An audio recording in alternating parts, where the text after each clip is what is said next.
Hey there folks, Outdoor Wanderer here. Thanks for stopping by the channel. Have you ever struggled with cold feet while you're around camp? If so, stick around. I got some tips that hopefully will help you. Besides, you don't want to have to touch my right foot. I got wicked bad frostbite when I was in the Scouts. Check it out.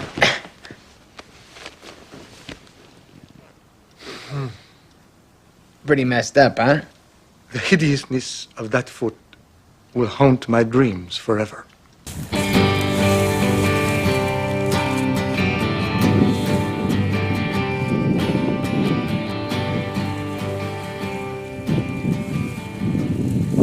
Okay, welcome back. We always talk about putting on or shedding layers to managing our body temperature for the rest of our body so we don't sweat. Well, the same holds true to our feet, and sometimes we don't think about that. So what can we do to decrease the likelihood of having damp feet? Well, there's several things. First thing, don't wear your insulated hiking boots and wool socks in your vehicle on the way to your location. The warm temperature in the vehicle are going to cause your feet to sweat inside those boots, and you're going to start off with your feet damp, and you're behind the curve already. Just like the rest of your body, don't wear cotton. Cotton athletic socks are the worst thing that you can wear. They don't manage moisture, they don't wick. It's just bad all the way around.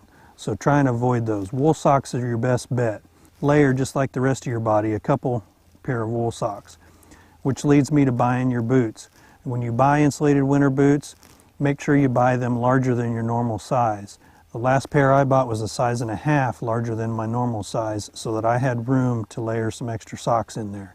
If you cram extra socks and your boots are too tight, it decreases the circulation of your feet, and you're worse off than if you hadn't layered the socks to begin with. If you're hiking in or doing a lot of work around camp, wear thinner wool socks and then some thicker ones later on. Some people advocate wearing a plastic grocery bag or a bread sack over their feet inside their boots while they're hiking in. I've never tried it, but it stands to reason that it would work. Basically, it's a moisture barrier so that you don't get the inside of your boots damp. And then once you get to camp, you can shed those bags, put on some dry socks, and you've got dry boots to begin with. Consider foot powder such as Gold Bond or Desonex or something like that. That'll absorb the moisture and help keep your feet dry.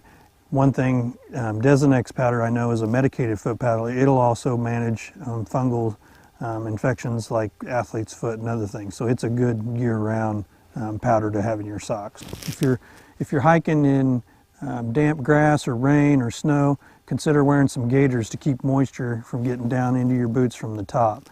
That's something to consider. Purchasing some wool or Thinsulate boot inserts. That way you can put those in your boots and have an extra layer of insulation. I carry a wool pair with me, and then I've also traced some Reflectix the same size. So I've got a Reflectix layer and a wool layer in addition to my normal boot insole. So I've got that added extra insulation because you're standing on the cold ground and that's just being absorbed right up into your boots. So the more insulation you can have between you and the ground, the better off you are. Does your camp situation allow you to have multiple pairs of boots? Like car camping or something, to where you can have some hiking around boots, and then you can put on some insulated muck boots or Mickey Mouse boots that aren't necessarily suitable for hiking, but have some really good insulated value and are warm around camp. That's something to consider as well. A warm beverage around the fire is great, but keep in mind that caffeinated beverages cause vasoconstriction. And what I mean by that, it causes the blood vessels to get smaller and decrease the blood flow to your hands and feet, and that's not what we want. So consider decaffeinated beverages or maybe some bouillon or something like that. Also, maybe even consider adding a little extra fat into your drink via some olive oil or butter or something like that. The extra fat will help fuel that internal furnace. Also, keep your core warm. If your core isn't warm, the body has a tendency to shunt blood away from the extremities so that it can keep those vital organs warm. So keep your core warm so you have optimal blood flow out to your feet. That's important as well. Consider having an insulator between your boots and the ground, like a Thermarest mat or something like that you can sit around camp and put your feet on and have another insulating layer between you and the ground. That'll help a lot too. We all know hand warmers and toe warmers that you can buy at just about any store. Stick those in there as well if you're struggling to keep your feet warm. If you're staying overnight, some things that you can do to keep your feet warm throughout the night and start out with warm feet in the morning. Many places sell synthetic or down booties that you can wear while you're sleeping in a hammock or in your tent or whatever to keep your feet warm throughout the night. You can also pull the insoles out of your boots and sleep with those so that you keep those warm throughout the night. There's nothing worse than getting up in the morning and sticking your feet into a pair of blocks of ice that we call our boots. Also, when you wake up in the morning, you can get you some toe warmers stuck down in your boots while you're getting up and around before you put your feet in your boots. Get them warmed up a little bit.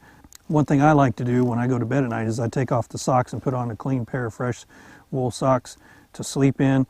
Then those are warm, and I sleep with the insoles of my boots with me. Those are warm. Put some toe warmers in your boots. Those are warm. That gives you the best chance of putting on some warm boots in the morning and starting off with warm feet. If your boots are really cold, make sure you just get active, get more blood flowing to your feet. That'll help a lot. Well, folks, that's all the tips and tricks I've got for keeping your feet warm around camp. If you got some others that I didn't mention, feel free to put it in the comments section down below so we can all learn from each other. I hope to be back with some more videos for you soon, so make sure and hit that subscribe button down below.